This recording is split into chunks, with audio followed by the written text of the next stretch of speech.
तो हेलो बच्चों, नोआबा YouTube channel के बोर्ड आभा सेक्शन में स्वागत है बच्चों। तो बच्चों, मैं आपका जितना भी मॉडल पेपर आया हुआ है, सैम्पल पेपर जितना भी आया है, मॉडल पेपर आपका क्लास 10 का मैट्रिक का, उसको हम लेते जा रहे हैं subject wise subject. Science subject का सेट 1 मैंने कर दिया है। अगर उसको वीडियो देखना है, साइंस पेपर का भी मैंने किया, बहुत ही अच्छे तरीके से किया बच्चों। देखिएगा तो आपको खुद पसंद आएगा। उसको अगर देखना है तो ऊपर जो आई बटन दिख रहा है, यहाँ पे देखिए आई बटन दिख रहा होगा ऊपर। उस आई बटन को एक बार स्क्रीन को टच कीजिए। आप स्क्रीन को टच कीजिएगा तो आई बटन दिखेगा। तो उस आई बटन से फिर आपको जाके वो वीडियो जरूर देख लेना है। सभी सब्जेक्ट के जल्दी जल्दी करते जाएं मेरे साथ, ठीक है। जैसे भी वीडियो डालूंगा पूरा का पूरा देखना, और सभी वीडियो को एक बार में ही पूरा देखना है। ये नहीं कि हम बाद में देख लेंगे, समय कैसे गुजर जाएगा आपको पता नहीं चलेगा। इसलिए एक साथ नोटबुक निकाल लें, नोट कॉपी निकाल लें, और उसके ऊपर लिख ही दें कि मॉडल टेस्ट पेपर्स है ना, मॉडल टेस्ट पेपर, और सभी सब्जेक्ट वाइज उसका आप कॉपी बना लें, है ना। एक पतला कॉपी बन जाएगा और वो बहुत ही फायदेमंद रहेगा आपके एग्जाम के टाइम, ठीक है। क्योंकि मॉडल पेपर से आपके प्रैक्टिस हो जाएंगी और उसी तरह से इंपॉर्टेंट पेपर कैसे होगा वो पता चल जाएगा। मैं एक क्वेश्चन से 2 क्वेश्चन किस तरह से आ सकता है सभी मैं बता रहा हूँ। इसलिए मैं कह रहा हूँ कि आप नोटबुक जरूर निकाल लें, नोट कॉपी, उसमें नोट करते जाएं जो जो चीज़ मैं बताते जाऊँगा, ठीक है। इसके अलावा मैं बता दूं कि हमारा एक टेलीग्राम ग्रुप है। उस टेलीग्राम ग्रुप में अगर अभी तक आप नहीं जुड़े हैं तो जुड़ जाएं। टेलीग्राम ग्रुप का लिंक आपको नीचे दिया हुआ है वीडियो के नीचे। लेकिन बच्चे बहुत सारे लिंक से नहीं जुड़ पा रहे हैं, उनको दिक्कत हो रहा है खोजने में, तो आप एक और तरीका से बोर्ड आभा लिख लेंगे, BOARD जो चैनल का नाम है, बोर्ड BOARD बोर्ड आभा स्पेस दे के लिखिएगा, AABH बोर्ड आभा, और उसके बाद ब्रैकेट में यहाँ पे जैक लिखिएगा, JAC जैक, और फिर उसके आगे वही लाइन में लिखिएगा बोर्ड BOARD, और उसके बाद फिर ब्रैकेट बंद कर दीजिएगा। तो ये वाला बोर्ड आभा जैक बोर्ड करके लिखिएगा तो आपको जरूर मिल जाएगा। तो वहाँ से उस लिंक, उस ग्रुप से ज़रूर जुड़ जाएं। अगर टेलीग्राम ऐप को अभी तक डाउनलोड नहीं किया तो पहले आप कर लें, और उसके बाद वो ग्रुप में जुड़ जाएं। और इसके साथ ही हमारे 2 चैनल हैं, नोआबा और बोर्ड आभा, दोनों चैनलों को सब्सक्राइब कर लिए। दोनों चैनलों में आपकी जितने भी बोर्ड से रिलेटेड इंपॉर्टेंट वीडियोज़ रहेंगी मैं यहाँ पर डालूंगा, और जितने भी क्वेश्चन पेपर इंपॉर्टेंट है जो आपके एग्जाम में आने के चांसेस हैं उन पर मैं क्रैश कोर्स भी करा सकता हूँ। मॉडल पेपर भी सभी लाइन बाय लाइन कराऊंगा, जितने भी नोटिस रहेंगे सभी मिलेंगे। तो दोनों चैनलों को जरूर से सब्सक्राइब कर लें।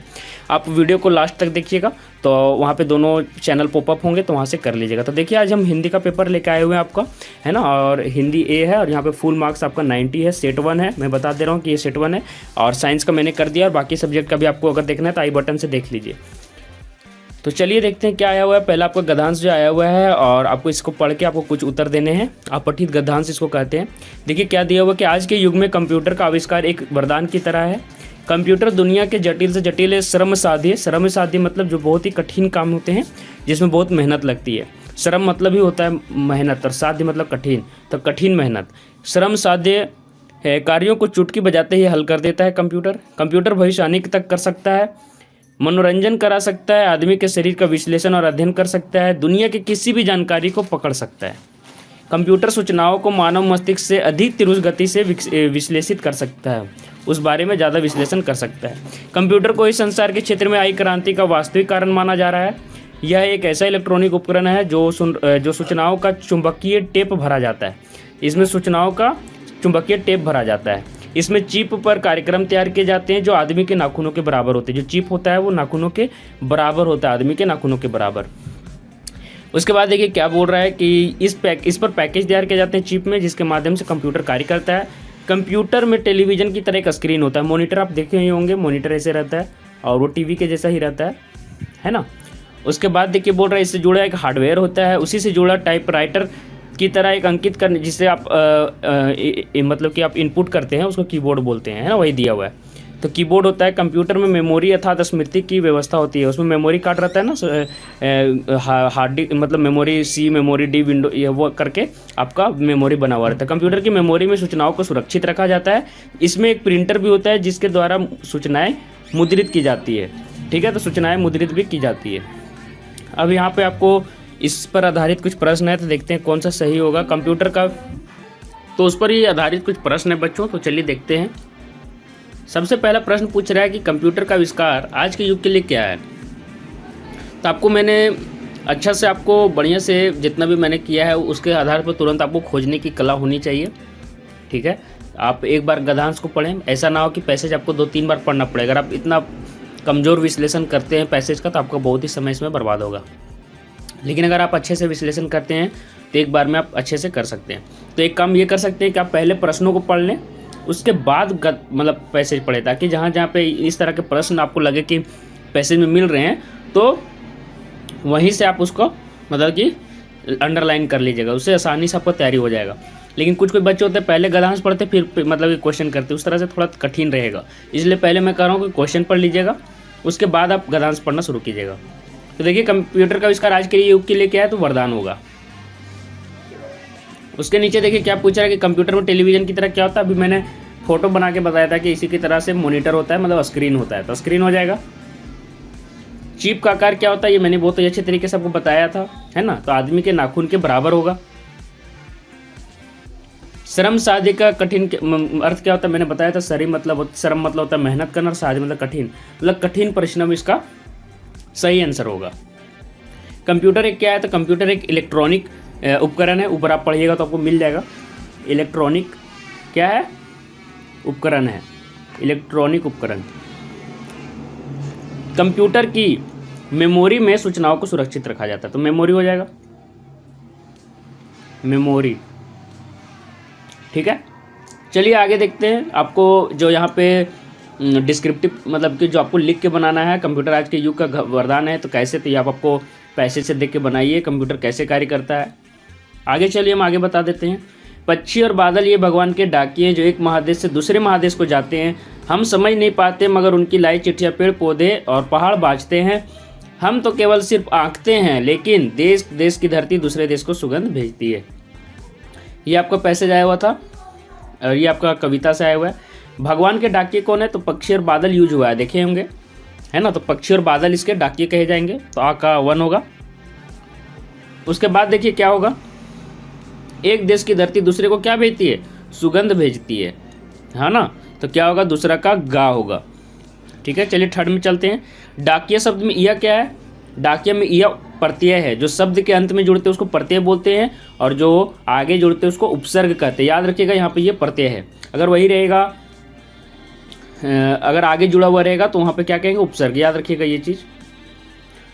प्रकृति को किस रूप में प्रस्तुत किया गया, तो संदेशवाहक के रूप में प्रस्तुत किया गया है कि पक्षी बादल एक जगह से दूसरी जगह संदेश बांटते हैं, तो संदेशवाहक के काम कर रहे हैं, मतलब एक जगह से दूसरी जगह संदेश ले जा रहे हैं। आगे देखिए, रिक्त स्थानों को भरने के लिए कहा जा रहा है भगवान के डाकिए एक महादेश से, तो यहाँ पे महादेश भरेंगे पहला में।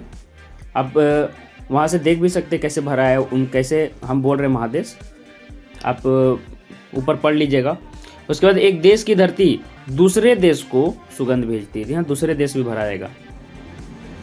ठीक है, चलिए अगले चलते हैं। भगवान के डाकिए कहाँ कहाँ तक जाते हैं और क्या क्या बाजते हैं, इस काव्यांश में कवि का क्या कहने का प्रयास किया गया। तो ये सभी आप उसके रेफरेंस से बनाइएगा जो ऊपर दिया हुआ है। पक्षी आकाश में उड़ रहे, क्रिया का भेद बताना है, बहुत ही जरूरी है। और ये ज़्यादा से देखिए हर प्रश्न में वही आया है, क्रिया भेद बताएं, क्रिया भेद बताएं। यहाँ देखिए क्रिया पद बताएं, क्रिया पद बताएं, देख रहे हैं। तो ये बहुत ही इंपॉर्टेंट है, तो आप इनको एक बार अच्छे से कर लीजिएगा। ठीक है, सकर्मक क्रिया किसको कहते हैं, मैं एक बार बता दे रहा हूँ। एक बार सकर्मक क्रिया आप समझ लीजिए। सकर्मक क्रिया उसको कहते हैं जिसमें क्रिया का फल क्रम पे पड़ता हो। लिख लीजिए आप, क्रिया का फल क्रम पे पड़ता हो। अकर्मक जिसमें क्रिया का फल कर्ता पर पड़ जाता हो, मतलब ये कर्म पर नहीं पड़ता हो, सीधा लिख सकते हैं क्रिया का फल कर्म पर नहीं पड़ता हो, उसको अकर्मक कहते हैं। कैसे चेक करते हैं, प्रश्न पूछकर क्या उड़ रहे हैं, क्या कर रहे हैं, है ना। और वो अगर क्रम आंसर दे देगा तो आप समझ लीजिए सकर्मक है। जैसे मैं बता रहा हूँ, देखिए राम गेंद खेलता है, मैं थोड़ा पढ़ा दे रहा हूँ। राम गेंद खेलता है, तो यहाँ पे प्रश्न पूछिए क्या खेलता है, यहाँ क्रिया पद से क्या खेलता है, तो गेंद खेलता है। तो देखिए गेंद यहाँ पे क्रम है, तो है यहाँ पे ऑब्जेक्ट ही है ना, कर्म है ये, तो ये हो गया सकर्मक क्रिया। लेकिन देखिए राम सोता है, तो यहाँ देखिए ऑब्जेक्ट है ही नहीं, कर्म है ही नहीं, और सोता, क्या सोता, राम सोता, तो यहाँ पे अकर्मक क्रिया हो गया। समझ में आ रहा है, तो कर्म पे पढ़ना चाहिए। क्या उड़ रहे हैं, देखिए तो आकाश पर इसका मतलब फल पड़ रहा है, क्या क्या उड़ रहे हैं, आकाश इसका आंसर नहीं देगा, क्या देगा, पक्षी, की पक्षी उड़ रहे हैं, तो ये अकर्मक क्रिया हो गया। कर्म पर इसका फल नहीं पड़ा, तो क्या होगा, खराब, अकर्मक क्रिया। देखिए ड्राइवर बस चला रहा है, क्या चला रहा है, तो देखिए यहाँ पे आंसर दे दिया है कि क्या चला रहा है, तो बस चला रहा है, तो यहाँ पे कर्म पर पड़ रहा है इसका फल, तो क्या हो जाएगा, सकर्मक। और जिसमें दो कर्म होते हैं उसको द्विकर्मक कहते हैं, है ना। जैसे राम ने डंडे से सांप को मारा, क्या मारा, सांप को मारा, लेकिन किससे मारा, तो डंडे से मारा। दो आंसर यहाँ पे मिल रहे हैं। राम ने सांप को डंडे से मारा, तो वहाँ पे द्विकर्मक क्रिया होगा। लेकिन यहाँ पे सिर्फ एक क्रिया, जब क्रिया रहेगा कर्म रहेगा तो सकर्मक हो जाएगा। आशा हो कि आपको ये सभी चीज़ें समझ में आ रही होंगी। मोहन घर जाता है, इस वाक्य में क्रियापद क्या है? जाता है, यही क्रियापद हो जाएगा, तो गा आंसर होगा। ये आसान था। इसमें देखिए क्या पूछ रहा है, निम्न में से अंबर यहाँ पे छूट गया, खिलेना किसने तोड़ा, क्रियापद तोड़ा होगा, है ना। उसके बाद देखिए निम्न में से अंबर का अनिकार्थी शब्द नहीं है। अनिकार्थी शब्द कौन नहीं है? अंबर का अर्थ मैं आपको बता दूं कि अंबर का अर्थ क्या होता है। अंबर का अनिकार्थी शब्द मतलब एक शब्द के एक से ज़्यादा जब अर्थ निकलते हैं तो उसको क्या कहते हैं? उसको कहते हैं अनिकार्थी शब्द। तो अंबर का अर्थ वस्त्र भी होता है, आकाश भी होता है और कपास भी होता है, लेकिन धरती नहीं होता है। तो यहाँ पे धरती इसका आंसर सही होगा। तो क्या होगा? घा। कृष्ण मतलब काला होता है, जैसा कि पता होगा आपको, तो काला भी इसका अर्थ सही है। श्री कृष्ण जी को भी कृष्ण कहा गया है, जानते होंगे। 15 दिन का शुक्ल पक्ष और कृष्ण पक्ष होता है। 15 दिन शुरू का जो महीना का होता है वो शुक्ल पक्ष होता है, और लास्ट का जो 15 दिन होता है वो कृष्ण पक्ष होता है। तो ये 15 दिनों का पक्ष, तो ये तीनों तो सही लग रहा है, लेकिन उजला नहीं लग रहा है। तो उजला ही इसका आंसर सही होगा, कि उजला इसका अनिकार्थी शब्द नहीं है। निम्न में से मित्र का सही अर्थ क्या है? तो खा होगा, दोस्त होगा बाबू, देख ले रहे होंगे, ये तो आसान था। कनक का सही अर्थ नहीं है, तो कनक का सही अर्थ क्या नहीं है? तो कनक का सही अर्थ यहाँ पे कंगन नहीं है, याद रखिएगा। कनक का मतलब गेहूं भी होता है, सोना भी होता है, धतूरा होता है, लेकिन कंगन नहीं होता है। तो यहाँ पे आंसर क्या होगा? कंगन। यही छात्र कक्षा में प्रथम आया है, यही छात्र कक्षा में प्रथम आया है। ये निम्न में से कौन सा वाक्य? वाक्य नहीं लग रहा है, लेकिन उपवाक्य लग रहा है। तो आप उपवाक्य एक बार इसको आप कंफर्म कर लीजिएगा, लेकिन मेरे हिसाब से उपवाक्य होना चाहिए। हमारा उद्देश्य रहता है कि हम आत्मनिर्भर हो, कि यहाँ पे लगाया गया ये मिश्र वाक्य है ना। तो 10वां का क्या होगा? मिश्र वाक्य। अब यहाँ से देखिए अव्यय से शब्दों को भरना है, इन सभी शब्दों को पूरा करना है, इन सभी वाक्यों को पूरा करना है, सॉरी।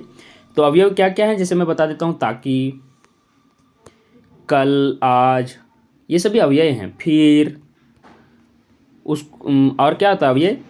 जरूर, तुरंत, ये सभी अव्यय हैं, है ना। जबकि, तो यहाँ पे इन्हीं सभी चीज़ों से भरना है। तो रमेश कल, तो यहाँ पे क्या भरेंगे? अव्यय अवश्य आएगा। आप जरूर भी लिख सकते हैं, अवश्य यहाँ पे एक अव्यय हो गया। पिता, एवं भी एक अव्यय है, तो यहाँ अव्यय भराएगा एवं, स्वयं दूसरा में। पहला प्रश्न कीजिए, है ना। तत्पश्चात भी आप लिख सकते हैं। तत्पश्चात देखिए कैसे लिखाएगा, ये भी आंसर होगा तत्पश्चात। और आप एक इसके बदले में लिख सकते फिर। पहले एक सवाल पूछिए, यहाँ पे दोनों में से कोई एक भरना है, ठीक है। खूब मन लगा के पढ़ो, ताकि यहाँ पे भराएगा 4th नंबर में, ताकि परीक्षा में प्रथम आओ। 5वां में पूछ रहा है, मैंने पुकारा लेकिन तुमने सुना नहीं, यहाँ पे लेकिन भराएगा। अब ये भरने आ सकता है परीक्षा में, देख लीजिए आप। तो अब थोड़ा सा इसको सीरियसली लीजिए, मजाक नहीं लीजिए। सभी को आप नोटबुक करते जाइए, मतलब नोट्स बनाते जाइए। वह जल्दी चला गया तभी ट्रेन पकड़ सका, यही कारण था कि वो ट्रेन पकड़ सका। तो यहाँ तभी भर दीजिए, ज़्यादा अच्छा लगेगा। वाक्य किसे कहते हैं तथा रचना के आधार पर वाक्य का भेद का नाम लिखे। तो वाक्य बहुत ही अच्छे तरीके से कवर कर ले, वाक्य बहुत ही इंपॉर्टेंट है आपके लिए। चलिए यहाँ पे देखिए, इस गद्यांश को पढ़ के आंसर देना है आपको।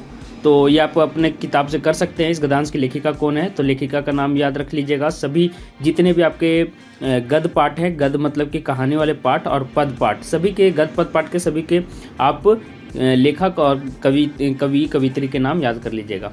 यहाँ देख लीजिए कौन कौन से चैप्टर से क्या क्या प्रश्न आए। लेखक ने फादर बोल्के को मानवीय करुणा की दिव्य चमक क्यों कहा है? सभी 4-4 नंबर 2-2 नंबर के प्रश्न हैं।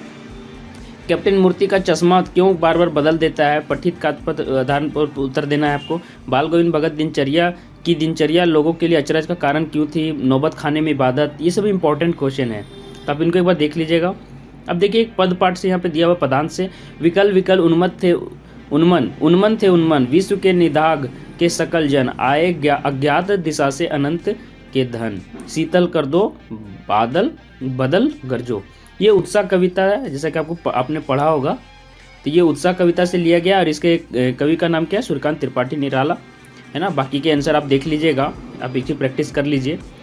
और देखिए यहाँ पे इनसे क्या प्रश्न आया कि 2 प्रश्न का उत्तर देना है, 4-4 नंबर के। ये लेंदी प्रश्न है। गोपियों के अनुसार राजा का धर्म क्या होना चाहिए? कविता में बादल किन किन अर्थों को संकेत कर रहा है? माँ को अपनी बेटी अंतिम पूंजी क्यों लगा रही है?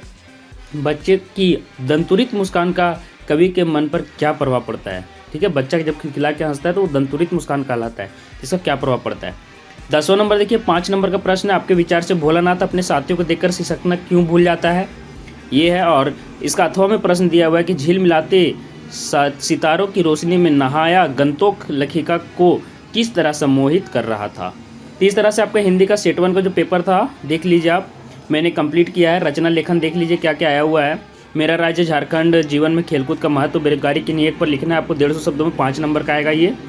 और आप प्रैक्टिस कर लें बच्चों। मैं एक बात बताना चाह रहा था कि जितने भी रचना लेखन में जितने भी आएंगे आपके सेट 3 तक आएंगे तो 3 3 9 नोट आपके हो जाएंगे ये वाले निबंध लेखन, तो उन पर लेख आप लिख लीजिएगा, है ना, निबंध जिसको बोल रहे हैं। अपने भाई के विवाह में शामिल होने के लिए मित्र को ये एक आया है, विगत कुछ दिनों से आपके क्षेत्र में अपराध बढ़ रहे हैं, उनकी रोकथाम के लिए थानाध्यक्ष को प्रश्न लिखिए।